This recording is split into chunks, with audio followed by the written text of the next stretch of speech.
As we mentioned before, the most important thing when you're looking at for application logic vulnerabilities is to understand how an application works. To do so, it is essential to know the application workflow in itself, like we illustrated earlier. Most of the application's functionality could be discovered just by navigating through the application. For this reason, attackers commonly use a technique called as spidering to navigate and conduct their first process, which is called as discovery. The basic idea of spidering is to extract all the links, internal or external, from your application perspective as your application interacts with those resources.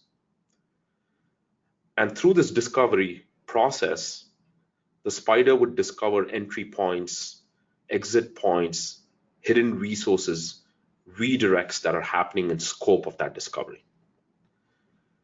Specifically for the application logic bugs, it is necessary to put effort into following special zones where there is more interaction. Now let us double click into these zones, or what we effectively call as points of interest.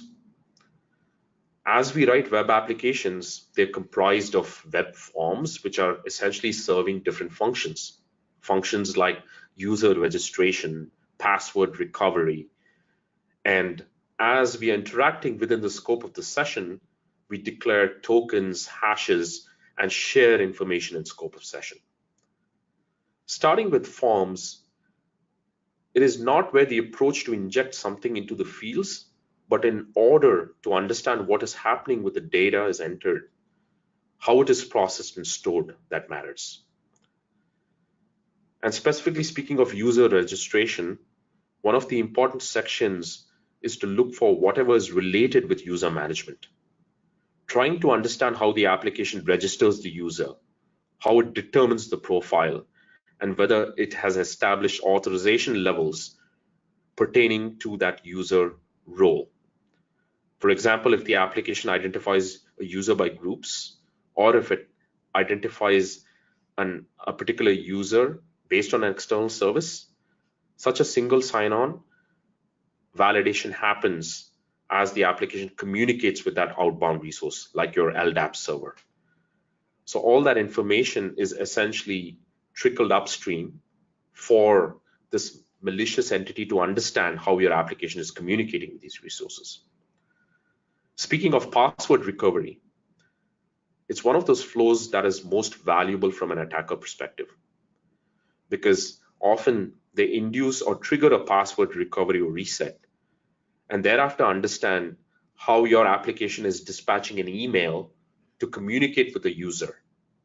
Now, this email could be served with a template that your engineers have defined with placeholders. Now, these placeholders could be injection points for the attackers, where they could effectively induce a command injection and extract more data than necessary. So after mapping out and discovering the application workflow, the next affirmative step is to intercept these flows to identify if certain inputs can cause circumvention of flows to abuse logic. Let us start with the user input based or pertaining to requests, where on a form there's several fields, and typically when these fields are filled as they're being interacted by either your consumers or malicious entities, a request is formed, and eventually that request is submitted to your web server.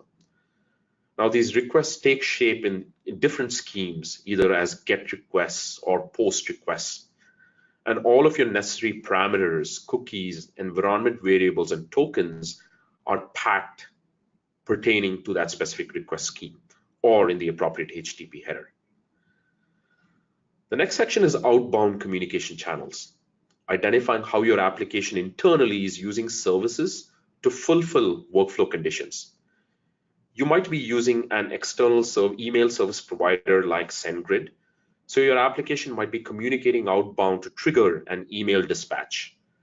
You might also be using an SMS service like Twilio in order to enable mobile communication. Or perhaps if you're using a payment gateway to fulfill your orders at some portion in your workflow, There could be an HTTP or HTTPS redirect to that payment gateway in order to authorize and capture the transaction, leading to fulfillment of order. And finally, all of this transaction is codified in your application using naming conventions. Often as engineers, we choose very prudent and effective naming conventions where if you're dealing with databases, we typically prefix database, and if it's specifically SQL, we say SQL, or following the RESTful nomenclature, we might say read, update, delete, etc. All of these tend to become cues for attackers, where they understand that your application is actually communicating and writing to a SQL database, or perhaps reading from it, communicating outbound to an email service, etc. So these tend to become interesting cues for attackers